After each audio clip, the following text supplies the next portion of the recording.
What's going on, everybody? It's your boy Zoe with No Days Off DFS here to bring you that slate breakdown for the two-game NBA slate. We went from having 12 games down to 2 games, but hey, it's the NBA. Of course, we're gonna have some crazy schedules. I cannot wait till we actually get the sweet spot, the better spot, which is those 5 to 8 gamers. That is the more, to me, optimal slates to be able to build on and actually cash out. But you can still cash on these big slates. You can cash on these little slates, and that's what we're gonna try to do. Last night, I'm gonna tell you guys to be honest, was not the best night for me. Um, Between Tyler Hero going out there shooting 1 of 10 in the first quarter, Obi Toppin only playing 20 minutes as my main value play, Evan Mobley just disappearing completely in the second half of the game. Went into halftime with 21 fantasy points, ended the game with 23 fantasy points. Ridiculous. Victor Wembanyama didn't do all too hot in his debut. Luka Doncic went off for 7 plus fantasy points, and my boy SGA dropped 60 fantasy points as well. It was just all over a mixing pot. Oh, not even to mention Max fucking Struess dropping 50 goddamn fantasy points. How the hell do you do that? Max Struess. Max damn Struess. Ridiculous. Results were all over the place, and if you had the crystal ball and you could tell me that you had the nuts with that information, that stuff right there, I want to shake your hand. I want to shake your hand, and I tell you to play a lottery ticket from you because that's amazing. But we're gonna break this down. We got two game slate, two teams we've already actually seen facing each other. Injury news that are gonna impact a lot of the lines for these guys, and just some stuff for us to look out for. But again, like I said, it's the NBA, and I love it. I still love it. It's a grind, and we're gonna go ahead and grind this out. If you guys are new here, make sure you guys hit that subscribe button so you don't miss any of the content putting out over here on the channel with these NBA breakdowns and any of the other breakdowns that I put out. If I research it, I play it, I always typically make a video for you guys or try to drop some notes on the Patreon, which is down in the description below. You guys can get my player pool, my cores, prop plays, all those things, dropping all those down on the Patreon throughout the day and anything that I do find for you guys. All right. Going ahead, looking at the injury report for tomorrow, we got Philly taking on Milwaukee. As we do know, James Harden, he's still being a big-ass crybaby, and he has not reported for the 76ers, so he will not be playing tonight. It should be Pat Bev, Tyrese Maxey, Tobias, PJ Tucker, and Joel Embiid. And just looking at that lineup, I just want to hurl because it is one of the worst starting five in the NBA. And if you guys can name another worst starting five on a team that's not tanking, give yourself a pat on the back. All right, looking over to the Milwaukee Bucks. Their starting line should be Beasley, Lillard, Chris Middleton, Giannis, and Brook Lopez. If you guys have not already, go ahead and take the money line for Milwaukee. I'm pretty sure they're playing at home. Also on top of that, so they should definitely win this game, and they already have the better team. Whenever you just look at it, like straight up, there's no doubt Milwaukee does not win this game. They should. All right, looking over at the Suns taking on the Los Angeles Lakers. Two teams we've already just seen at opening night. For the Suns, looks like Beal and Booker are doubtful. We don't have questionable. We don't have probable. They are doubtful to play today. So we should not have to worry about the injury news bug and all that other stuff that we had to look out for last time with is Booker going to play? Is Beal going to play? So on and so forth this time today. We actually have the information up front. So we will be proceeding with, hey, they're going to be out. For the Los Angeles Lakers, D'Lo, Reeves, Taurean Prince, LeBron James, Anthony Davis. Cam Reddish is a game-time decision, but really kind of doesn't matter. He is a bench player. And then Hood Siphon and Vando are out. So, of course, we are still going to see Taurean Prince in the starting lineup. Going over the DraftKings, the site that I play the most on the site, that has been pretty decent for us for all of the other sports that we play. If you guys do not have an account, make sure you guys check the link in the description below so you guys can get the deposit match bonus and join me over here on the King. Starting out with the Philadelphia 76ers taking on the Milwaukee Bucks. Looking at it straight out the gate, Joel Embiid is going to be between Joel and Giannis today. Personally, to me, I will go with Giannis over Embiid simply for the fact of Embiid only played, I want to say, one preseason game. Didn't look the best. Still needs to get his legs underneath him. I understand he's going to have all the usage possibly out here on this team, but we got to remember this is a new team with Nick Nurse technically as the coach. They have definitely stressed the ball movement and things like that. Definitely wanting Tobias Harris to take 15, 20 shots, I think is what he said in the interview, something like that. So it is a different team from what we've seen with Doc Rivers, where it was legit always Joel Embiid on the block, ISO, Joel Embiid on the block, ISO, Joel Embiid on the block, ISO. It is not that same team that what we've seen in the past. Can JoJo still go out there and get his? Yes, he can.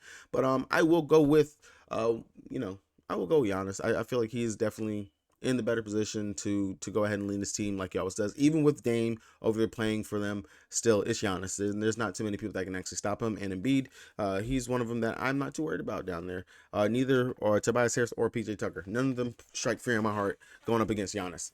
Outside of that, Tyrese Maxey kind of probably is going to be over 50% owned, considering that there is no Harden. He's going to, soak up all that uses of shots that he's going to be able to go out there and take. Definitely just go ahead and take Maxey. Really great spot for him. Tobias Harris, don't mind that at all.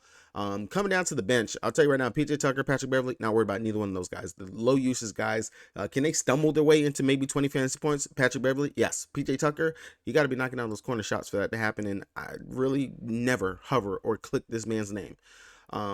But off the bench, Kelly Oubre Jr., Melton, and Reed will be the three main guys that I'll probably look to. Kelly Oubre, we know he's going to come in and he's going to take those shots. He's going to shoot. He plays some pretty good defense. He looked very good in the preseason. I don't mind looking at Kelly Oubre. 5,700. Not bad.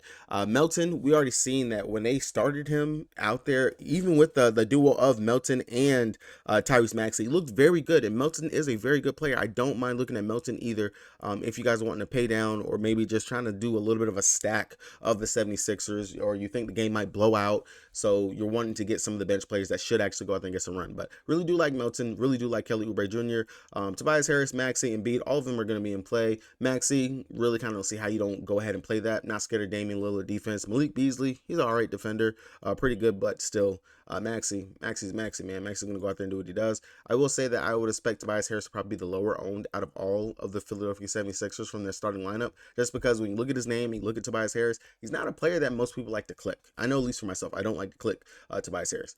Now, coming over here to the Milwaukee side, looking at it, Giannis, he is, 200 cheaper than, well, not 200, 100 cheaper than what Embiid is. Still, Giannis, I love him here at 10-2.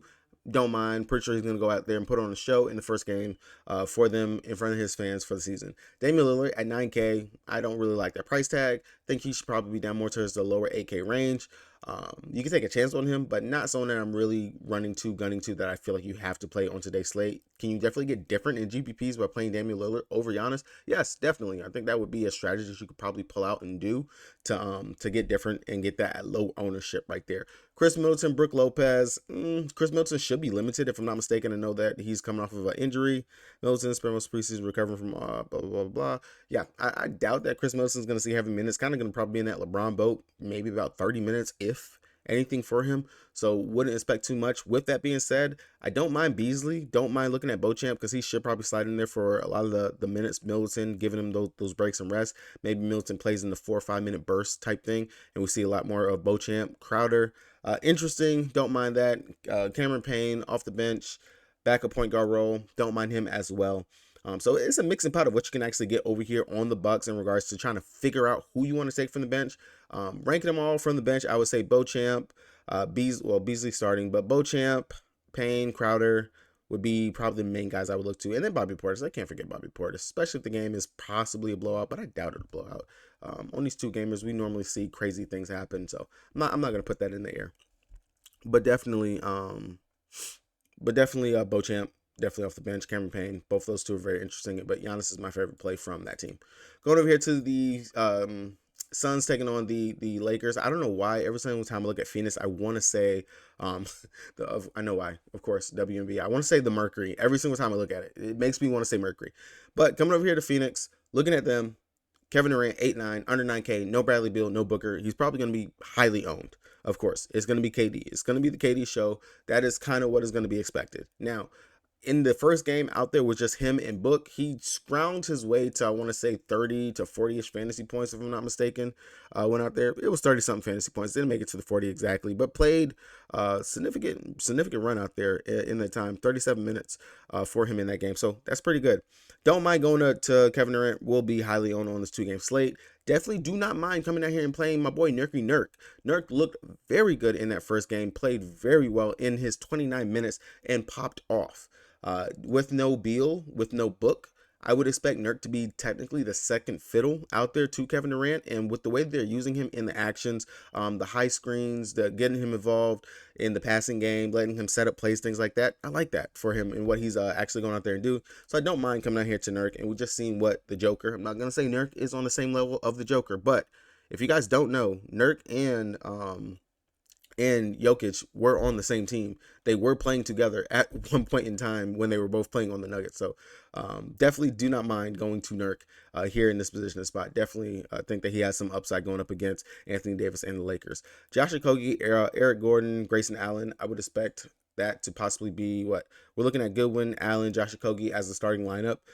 Definitely Eric Gordon has some upside. Grayson Allen went out there. He shot putrid in his time out there. Didn't really do too much, but he's going to have to be in play considering that we're both going to be missing Booker and Beal. Eric Gordon definitely in play. Shot bad as well, but we know that he is a baller. He's a hooper. He can definitely go out there and do it.